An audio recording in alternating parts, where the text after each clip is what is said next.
Hey everyone, welcome back to One Armed Bandit Gaming. You know, the focus of this channel has always been to dive into amazing video games while keeping you all entertained along the way.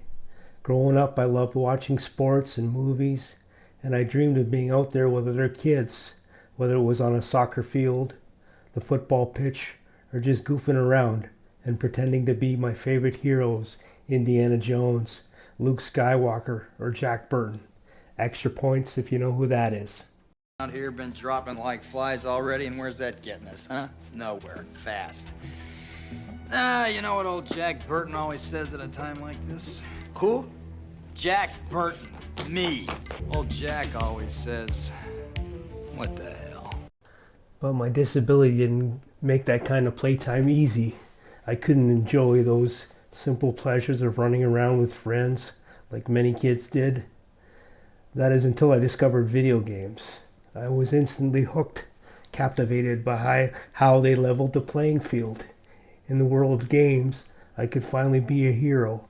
I could experience the thrill of throwing touchdowns in Madden or the excitement of scoring goals in FIFA. Gaming gave me a chance to compete with my friends, earn bragging rights, and talk a little trash, like in the good old Call of Duty lobbies. Though I can't give you any examples of those on YouTube, or can I? You sound like Walter Cronkite, bro. What the fuck is wrong with you? Are you I'm just trying to retarded? mimic your voice, fam. That's it. You are terrible. So you saying I sound like Walter Cronkite? Who the fuck is Right, Walter I don't know who Cronkite? that is, sure. What are you, And that's retarded? fine. Like, For a little while, I could become Han Solo or James Bond, living out adventures virtually. But there was still one challenge. The standard controllers for Xbox and PlayStation weren't designed for someone like me, who can't use his left hand. Using a keyboard and a mouse on a PC helped, but it wasn't perfect. What I really needed was a controller that gave me a fighting chance, one that allowed me to tackle my ever-growing game library without limitations. And that brings us to today on my channel. In this video, I will be wrapping up and reviewing all the games I've played so far, along with my thoughts on one-handed controllers I've used to conquer them. Let's dive in and see how they stack up. The first controller I reviewed for the channel was the Azeron Syro.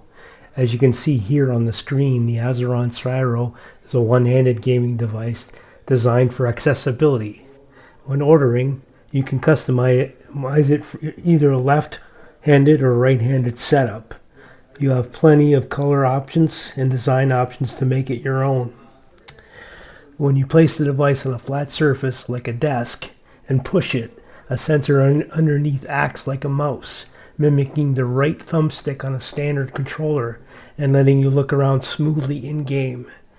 Your thumb is placed on the thumbstick for either analog movement or a WSASD style setup moving your character, depending on your preference. The rest of your fingers get access to 22 mappable keys, all customizable through the Azeron software. This setup gives you plenty of flexibility to configure your controls exactly how you need them. For me, the controller was fantastic. Like any new device, it took time to program all the keys and set up my macros, but it felt comfortable and intuitive once I got to use it. It's a game changer for any one-handed player, and I definitely recommend it. However, it's important to keep in mind that every disability presents unique challenges. For me, intense single-player games with high-pressure combat sequences were a bit problematic. My muscle tension would spike during these moments, and despite my best efforts, I'd often put a lot of force on the controller. Unfortunately, that led to the demise of two Azeron Syro controllers. Even so, the Azeron Syro remains an impressive piece of gear, and it could be the perfect fit for many players. Just be mindful of how your physical condition might interact with the device's durability. Now, my first Azeron Syro controller broke while I was playing Spider-Man Remastered on PC. You can watch all my gameplay on my channel to see how I managed with various controllers we're discussing today. Since Azeron Company is based in Latvia, I'm located in North America. Receiving a new or repaired controller would take about a month. I had no choice but to pivot to a different game using another adaptive device. I've always wanted to play Ghost of Tsushima, and as luck would have it, Sony had just released it for PC. This was a perfect opportunity for me to dive into the game and share my experience with all of you on the channel. Given my limitations, I needed to find a suitable device. I opted for an old favorite, the Razer Naga Trinity. As you can see on the screen, it's a mouse with swappable add-ons that allow you to choose how many buttons you can access with your thumb on the left side. The software enables you to program each button with key presses as well as programmable macros. This is particularly useful because using WASD with my left hand to move often requires hitting a direction key and another button simultaneously. The only way I could accomplish this was through macros. While moving my character using WASD, the limited dexterity in my left hand made it difficult to press multiple keys at once, which significantly slowed my reaction time. Even with these special macros I set up, I still died frequently in this game. After finishing Ghost of Tsushima and dying many times, my Azeron Cyro repair or a new Cyro arrived in the next couple of weeks. At this time, Black Myth Wukong was the talk of the town, and everybody was so excited to play it, I decided I wanted to play it on my channel too. I had seriously underestimated the intensity involved in the Black Myth Wukong game in most of the combat sequences, and I ended up destroying another Azeron Cyro controller because of that. So I had to pivot once again. I went to a game that I had played once before on Xbox, but didn't do too well in it, only because I didn't have a controller that fit its mold.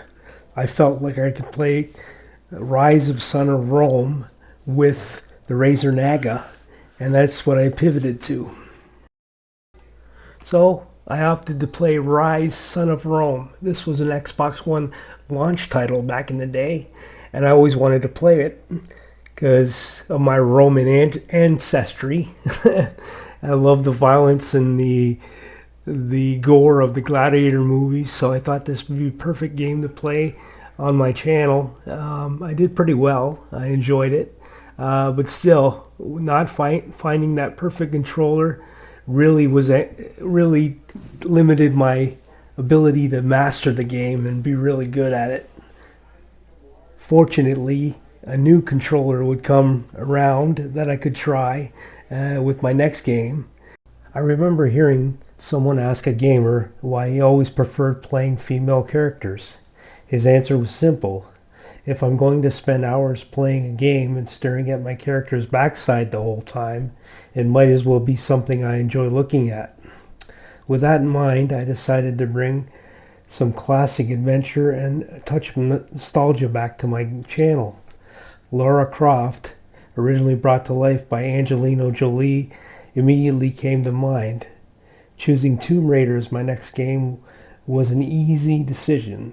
Since I never played Tomb Raider titles before, I wanted to start from the beginning with the latest iteration of the series. I decided to bring Sexy back to my channel. But then came the next question. What controller do I use? I'd heard about a French company that developed a mouse with a built-in thumbstick, allowing you to control your character's movement. Intrigued, I bought it right away, and that's what you see on your screen right now. It's clever design, however for my specific needs it fell a bit short. The mouse only had 2 programmable buttons, and with the limitations of my left hand, I needed more. This forced me to rely on the keyboard more than I liked. Still, I think I handled the game well. Having tested all these controllers extensively, with my physical limitations, I still haven't found the best controller for me. I hope by reviewing them in this video, it may help some of my viewers find their forever controller. I have received news from BioWave, the company that is making the new modular Xbox controller, that our controllers will be shipped soon. I'm looking forward to the review of their innovative design on my channel. I will put links in the description to all these controllers and hope to see you soon all in the next video.